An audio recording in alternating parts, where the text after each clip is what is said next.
আমরা আসলে বলি নির্বাচন ঠিক উৎসব নয়, নির্বাচন হচ্ছে একটা জনগণের মন জয় করার প্রতিযোগিতা এবং জনগণের মন জয় করে ক্ষমতায় যাওয়ার একটা প্রতিযোগিতা।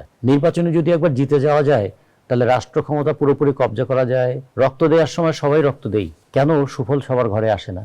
সবকিছু মিলিয়ে আমরা তো নির্বাচনের আগে রাজনৈতিক দলগুলোকে নানা প্রতিশ্রুতির ফুলঝুরি নিয়ে ভোটারদের কাছে হাজির হতে দেখি, কিন্তু বাস্তবায়নের প্রশ্ন যদি আমরা করি, সেই বাস্তবায়ন প্রক্রিয়ায় আমরা কতটুকু অগ্রসর হতে পারি?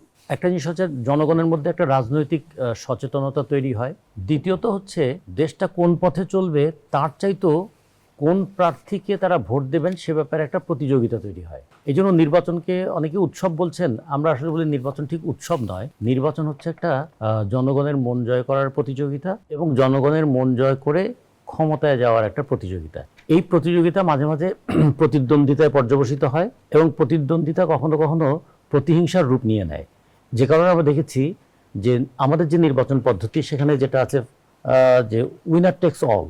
নির্বাচনে যদি একবার জিতে যাওয়া যায় তাহলে রাষ্ট্র ক্ষমতা পুরোপুরি কব্জা করা যায়, রাষ্ট্রের অর্থনৈতিক ব্যবস্থার উপর নিয়ন্ত্রণ প্রতিষ্ঠা করা যায়, দেশের কৃষি, শিল্প, ব্যবসা, বাণিজ্য সমস্ত কিছুর উপর একটা কর্তৃত্ব প্রতিষ্ঠা করা যায়, শিক্ষা এবং স্বাস্থ্য তার উপরও তাদের নিয়ন্ত্রণ প্রতিষ্ঠা করা যায়।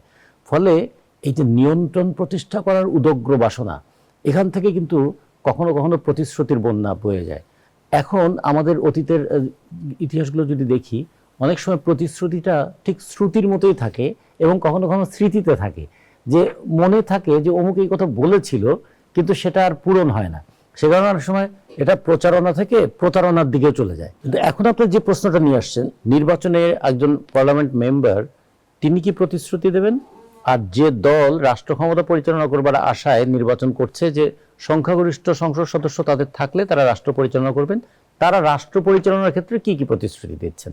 এখন ধরুন পাল্টাপাল্টি কথা তো হতেই পারে। বাংলাদেশের ফ্যামিলি কত?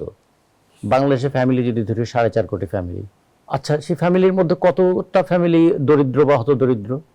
আচ্ছা যদি সাপোর্ট দিতে হয় তাহলে তো দিতে হবে দরিদ্র এবং হতদরিদ্রকে। যারা মধ্যবিত্ত উচ্চবিত্ত আছে তাদের তো সাপোর্ট দরকার নাই। অতীতে দেখা গেছে যে যাদের দরকার তারা পায়নি, যাদের দরকার নেই তারা পেয়েছে। ফলে সেক্ষেত্রে একটা প্রশ্ন থাকতে হবে, সাপোর্ট দিলেই হবে না, সাপোর্টটা যেন যেখানে প্রয়োজন সেখানে যায়। সেই প্রশ্ন যারা তুলেছেন তারা তো এইটা বলতে পারেন যে আপনারা সাপোর্ট দেবেন কিন্তু সেই সাপোর্টটা যেন যথাযথভাবে কাজে লাগে। আচ্ছা, আরেকজন যখন বলছেন যে 2000 টাকায় কি হয়, তার মানে তার মানসিকতা এরকম, তিনি হয়তো চেয়ে বেশি দিতে চান। তাহলে প্রশ্নটা তো এরকম হওয়া উচিত ছিল যে আমরা কি ফ্যামিলি সাপোর্ট দিয়ে আমাদের রাষ্ট্রটাকে টিকিয়ে রাখবো, নাকি ফ্যামিলিগুলোতে কর্মসংস্থানের ব্যবস্থা করে যাতে তারা টিকে থাকতে পারে? তাহলে আমাদের পরিকল্পনা কি হবে?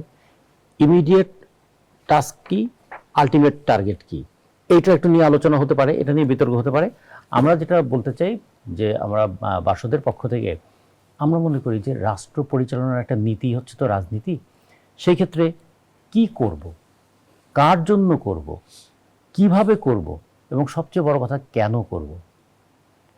এই কারণে সমাজে যে একটা বিদ্যমান বৈষম্য আছে, এই বৈষম্যটা দূর করার চেষ্টা করব না? রক্ত দেওয়ার সময় সবাই রক্ত দেই, কেন সুফল সবার ঘরে আসে না?